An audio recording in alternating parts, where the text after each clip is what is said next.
Hello, Leo. It's oh my god tarot, and this is your someone secretly stalking you tarot card reading. We're gonna have a look at who's looking into you, trying to see what's going on up in there and check on you and be discreet about it, but they're about to get blown wide open with the tarot. Right? First I'm gonna use the astrology reading cards, figure out who we're talking about, and then we'll get into the spread. And if you'd like your own personal reading, check out the description, there's a link. And here we go. Your first card is Gemini energy. So this person is giving us that classic Gemini energy, which is communicative, mischievous, lively, witty, and informative. Stimulating exchange is possible. I like it. I like it. Gemini, air sign, intellectual, but not really. They use that intellectualism for clever stuff, for fun stuff, for showmanship. The next sign you have is Aquarius, and the energy is freedom-loving, rebellious, idealistic, and technological. 2 air signs. Nice. And your final card is Aries, and the energy around you is dynamic and spontaneous. Crusading impulsive action is likely. So let's get into the nitty-gritty of who this make model is. Well, they're an intellectual, very charming, and somewhat attractive. Gemini energy gives us that. This person has showmanship, a clever vocab, a clever and large extended vocab, I should say. And then they have this like free-spirited nature, as in not like Sagittarius, more like I'm gonna do whatever I want. I'm not even gonna ask. I don't really care what you think. I'm not gonna tell you all this rude stuff. I'm just doing me. And there's a little bit of coldness in that, because like you can't tell me nothing type energy, but also this person has a network. They know people of people, and people and mutuals of mutuals, and they know how to navigate that network. So it's easy to find out stuff about you. Then we have Aries energy, and Aries energy is very self-oriented, and this could be a result of arrogance and boldness, just putting yourself first, which you're kind of supposed to be. You're supposed to be like that in life. But Aries is the representation of that. And this energy can be aggressive at times and quarrelsome. So this person is giving us a very I wish a mother would energy, you know, as well as I will talk you in circles and persuade you into whatever. Okay, so now we're going to have a look at what's going on with the stalking. What's happening with the stalking? What's this about? Ace of Cups. Oh, they want to make a new connection. You have a new connection, new love, new somebody who wants to feel good in conjunction with your name. I got that feels. I want to start something. I want to be starting something. That's how they're approaching this. Your next card is the King of Cups. Okay, so this person is mature, actually. This person is actually a sophisticated gent.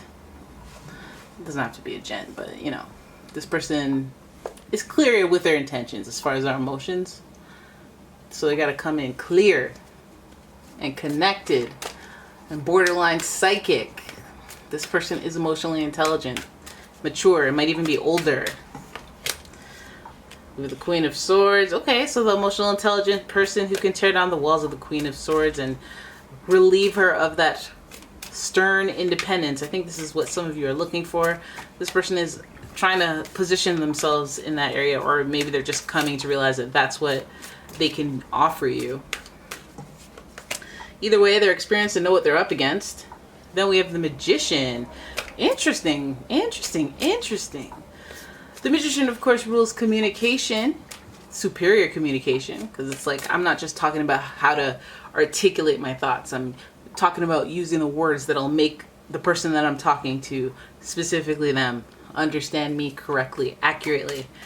And so this is Gemini energy as well. Gemini is ruled by the planet Mercury, and the Magician is mostly about manifestation, making things happen.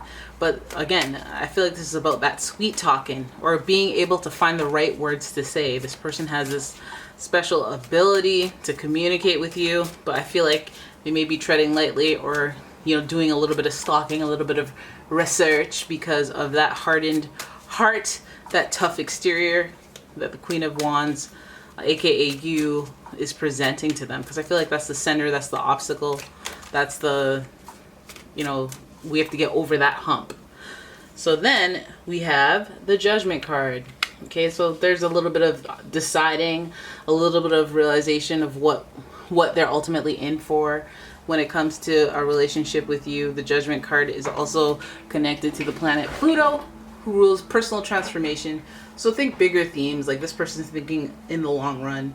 This person's thinking with a mature eye. This is connected to Scorpio energy, obviously. So we know, well, not obviously. Pluto is the ruler of Scorpio, in addition to Mars. But the Judgment card definitely represents larger, broader themes. And so this relationship, although this person is with the intent of starting something, this may be a new person, a new love, this person is experienced. And this person has dealt with someone like Queen of Swords, like, so somebody who's very independent. If that's you, very independent, very like to, do their own thing, or very skeptical of people. I feel like this person knows that they have to prove themselves, and this person has to be emotionally intelligent when they communicate with you, which means that whatever it is you need, they need to be able to be in sync with that. So if you get pouty at times and you don't really want to fight, but you just want somebody to like spar with a little bit and not take it too personally, like this person needs to align with that. And I think that's the magic of this person's balance, or this person's complementary energy to yours. The Judgment card is obviously a broader theme, so it takes time to develop. It takes time to see that. Or this could just kind of make you realize something overall about who you are and about what this person can bring to the table. If your idea of a partner, or idea of somebody that you want in your life is related to somebody who won't judge you, or is just kind of in for whatever quirks you have. Because this tells you that this person has not problems, but there's stuff about them that makes it hard to love. And I think that what is identified is, I need less judgment. I need somebody who will help me change my life, or help me pull down the walls, and that takes time, that takes effort, that takes dedication. So that's almost like a proof of, you want to get something started with the Ace of Cups. Well, this is what you're in for, and this person has to be emotionally intelligent and mature, able to do that, which we see in the King of Cups energy. Heck, if they're marrying any of the Queen of Swords energy, they'll be able to do that. They'll understand independence and solo travel, or solo energy, which they do with this Aquarius energy. And yeah, I think they're going to work their magic in and tear down them walls. And so I feel like this is that good type of stalking, this getting to know you type stalking, asking and showing interest in you, making that effort, but in an emotionally intelligent setting. Like, they're not trying to be creepy, sneaky. They're trying to figure out what makes you happy, so that this can soften, this Queen of Swords energy can soften. All right, so there it is. That is your reading. I hope you guys enjoyed it. If you did, please give the video a thumbs up and subscribe to my channel. Leave a comment, share the video, and if you'd like your own personal reading, please check out the description. There is a link to my website, as well as a link to my Etsy shop, and I will see you in the next one. Bye!